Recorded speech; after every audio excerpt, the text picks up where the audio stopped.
Hi everyone, today I'm going to be colouring in this poinsettia from this picture from Johanna's Christmas.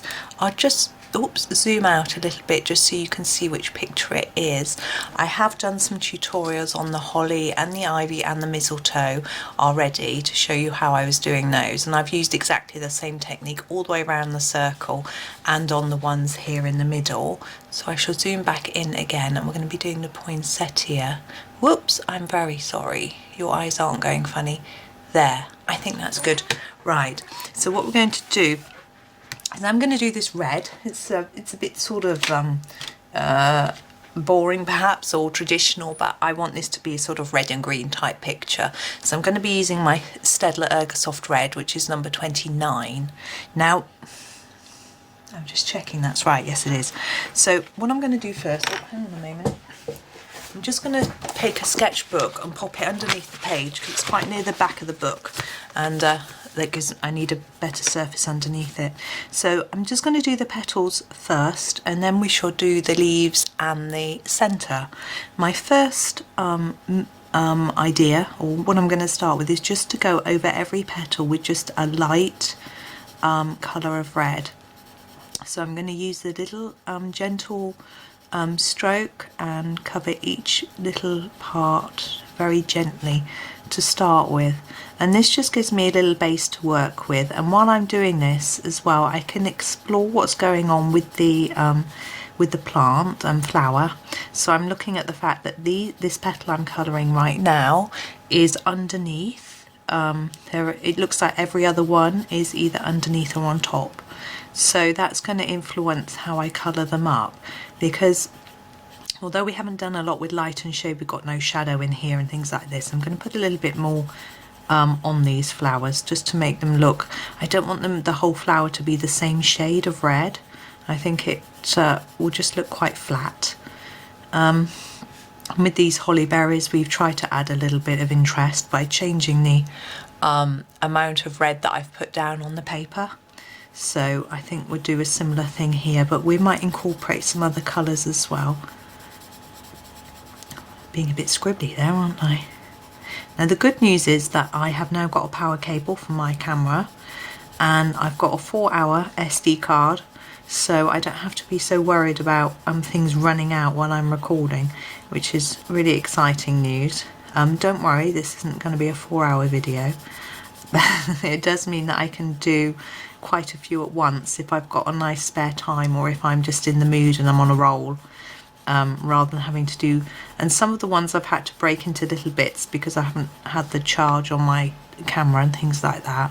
It means that I won't have to do that if I don't want to. I do think sometimes it's easier to do you a little smaller video and break it down, especially if there's obvious, like, you know, maybe do a background in a separate video or something like that. Sometimes that works. It depends. Now what I'm going to do now is concentrate on these lower petals where I want more colour. I want the whole thing to be a bit darker, so I'm going to go over it all with a fairly heavy layer to make it a darker red. I'm not going to take any notice of these markings on here. We're keeping it a little bit more simple than that. We'll just leave them on there and they'll show through. And the same on this one. Now what I'm doing with this one is I'm pressing harder, so I'm putting more pressure on the page. Don't worry if you go over these. I've got a different plan for the centre, and it doesn't matter if there's a bit of red on the leaves, it does, but anyway. I'm going to go out of the lines, I always do. I'm not going to worry about it. So anyway, sorry, I'm pressing a bit harder and going over with more layers. I'm not pushing down so hard that I'm going to make a hole in the page or a big dent or anything. But because the pages in this book are single-sided, it's not quite such a problem. But I have put a piece of paper behind the page, just a piece of scrap paper, just to cushion it a little bit. But I also put that sketchbook under. It's because this is quite near the end of the book. I find the way the pages sit in this book is a little bit different to the other books because these can be removed. They're perforated pages, and I find towards the end of the book it doesn't really reach my desk very well. It sort of sits up somehow. I just find it's better with something underneath.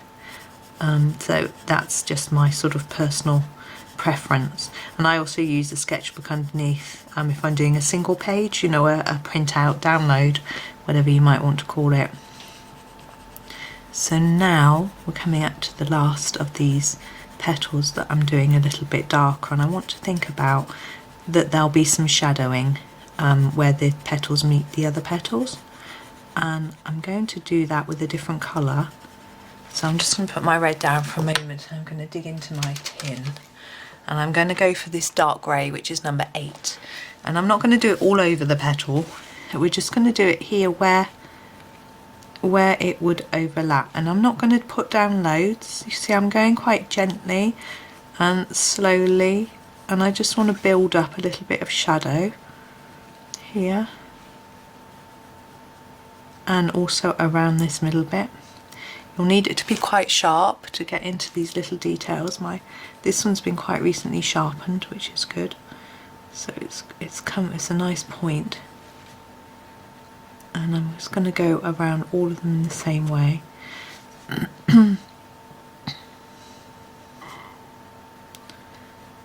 So just around the edge. I'm not quite going on top of the black line, I'm going towards the edge of the black line where the darker red is. That's my intention anyway.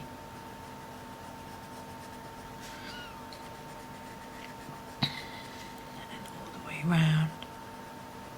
Now these top petals obviously need some more colour as well. They're looking very pink and pale, but we'll work on those in a minute. Just get one bit done at a time. There we go. I think I want a little bit more on there. Okay, and now I'm going to go back in with the red, which is the number 29. I'm going to go back over the whole petal all over again. Try and get an even more intense colour, and also it sort of blends in this grey a little bit, so hopefully it will make it look more like shadow rather than a grey pencil that's been wafted around it. So yeah, keep going. It's just such fun digging into some Christmas pictures, but I've got to try and think of some new ideas because I always just do red and green for quite a lot of my themes, and I think actually, you know, that's how I grew up. Everything was always red and green and sort of maybe some gold and silver, that sort of thing, but these days, you know, lots of different colours. You get your purples and your blues and all sorts of things. People are much more inventive and creative, so I need to start doing that myself as well. I'm also thinking about, you know, the colour of this background, because this is a bauble, and what to do with that. So there, I've gone all over the those petals again excuse me, and blended that in, and now we're going to go back onto these top ones. Now I noticed I've had a look at some poinsettia flowers before I came to do this piece of colouring, so that I could work out quite what I was doing, and I noticed that they're often darker along this centre piece here because it's slightly dented in where the vein is. So I thought we might start with sort of darkening in the centre and then a bit lighter around the edge, and I'll see whether I think that works. It might need the grey, but I don't necessarily want to go in with too much grey.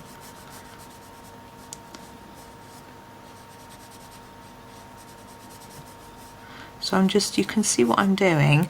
I'm thinking while I'm colouring, and I'm just gently building up layers to see how it's working and whether I'm happy with it. Because once you put down a big heavy layer, it's very difficult to erase it, especially if it's in a colour like red, which is, it can stain the paper. Dark red, excuse me, sorry, the red and purples, things like that, or the really dark blacks and greys and blues, leave behind a stain on the paper. So even if you're gentle and careful, you can get that. So you need to just be a bit thoughtful of that, mindful, I mean. So I'm doing the same with this one, starting with the darker bit in the middle and then going slightly lighter around the edge. It's not too defined because we still want there to be quite a lot of red in those petals. It's just a little bit of guidance from me so I know what I'm doing. You could just do them the same as the ones below, not worry about that bit in the middle. I'm going to do all the flowers on this, all the poinsettias the same. And of course poinsettias don't all come in the same colour, although red is the sort of traditional one because obviously we think it's a Christmassy colour, as I was making the point just now. But you can get, there's a pink one which is quite pretty, and there's a sort of greeny yellow whitish type one, hard to describe. That one's very pretty, but I avoided doing that one because it's very hard to get that pale subtle colour with this particular set of pencils. There's not a big range of colours and things like that, so I decided to, I also wanted it to stand out on the page, so I decided to go for red. But there are other poinsettias through this book. I don't know if you've got the book, but they can be done, you can obviously try experiment with different colours. There's a page with just 3, with a sort of like a table decoration with 3 large poinsettias, and I've seen it done where people have done one of each colour. That's quite fun, looks rather good. I did mine all red in my first version of this book. I've got 2 copies. I finished one, and there's actually a flip through of that on this channel. And but this one is my second copy, which I haven't finished, and I haven't actually done that picture again. So I'll probably do it with different colour poinsettias just because it's something a little bit different. So I'm just coming up to finishing this one. I'm going to have a look in the camera to see what it looks like, because it looks different to how I'm sitting. The light's catching on my page and in my eyes a bit. I can see those look a little bit lighter. I'm just going to go over those. Okay, so that's the main part of the flower. I'm happy with that one now. And I'm going to look at the centre. And the centre is quite a lot of fun to do. We're going to start with number 57. And we're going to go all over this whole centre with this. Don't worry, it's not going to be finished like this. That's where we're going to start. Now, poinsettia has yellow. It has green, yellow and red in the middle. And we're going to use our Posca pens. So I've got my yellow Posca pen here. It's the PC1MR. I'm just going to shake it up. And we're going to put in lots of yellow dots because most of the centre is yellow. So I'm going to go over each of these circles that's already there for us, but also in the middle pop in yellow dots too. And I'm going to fill in these gaps here so it all joins together really. Now what I want to do with this, and I've put in enough dots when I'm happy, is put in a few little dashes of red. Because what it looks like when I've looked closely at a poinsettia centre is that some of these yellow dots are sprouting open into petals, so they've got little red ends on them. So, but I need to wait for this yellow to dry, so we're going to leave that and we're going to move on to the leaves, and then we'll come back and have a look at that after. Now, the leaves are quite similar to this sort of colour here really.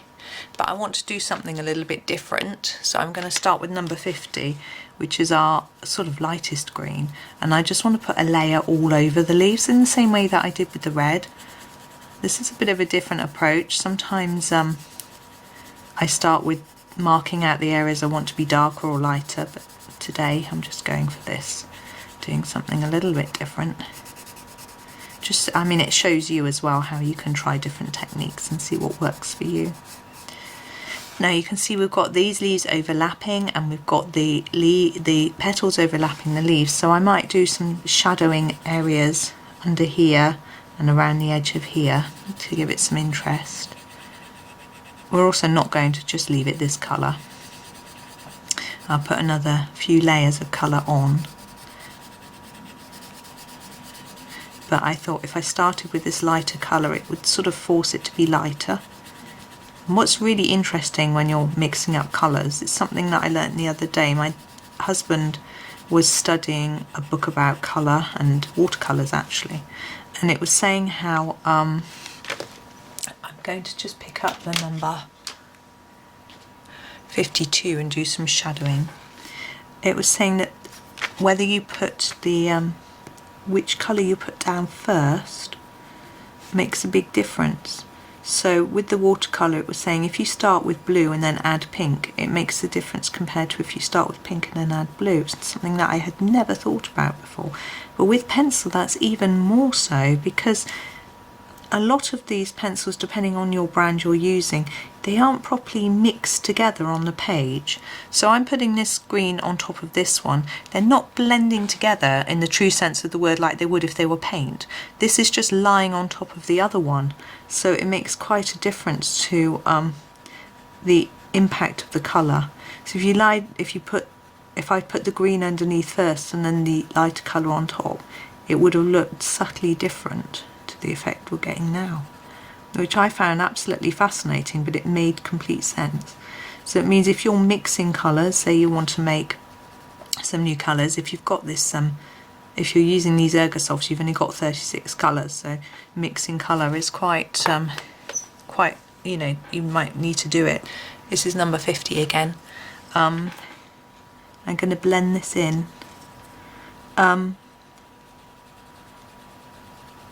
Sorry, I'm just concentrating, so I'm doing little circles to blend in this this darker bit, and I might want to redefine that later. And I'm going to go over the whole thing to get it all darker. Sorry, so if you're you might want to make some new colours with this set because you've got limited ones, so it could be interesting to experiment in your sketchbook or on some rough paper. Often actually Johanna provides us with some paper at the back of the book. Experiment and see what happens if you put down different colours in different orders, and see if you like the results. And I think it'd be quite interesting. I haven't actually played with it since I learnt this piece of really interesting information, but it's fab, because I find with this hobby I'm learning all the time. Almost every single picture I look at, I learn something. I can find something I like in every picture that I feel inspired by, whether it's from the newest beginner or someone was already a massively brilliant artist before they started colouring. There's always something to learn. And that's why when I'm on Instagram or Facebook, I always want to put a comment to tell someone how much I like their pictures, because it provides me with so much inspiration all the time.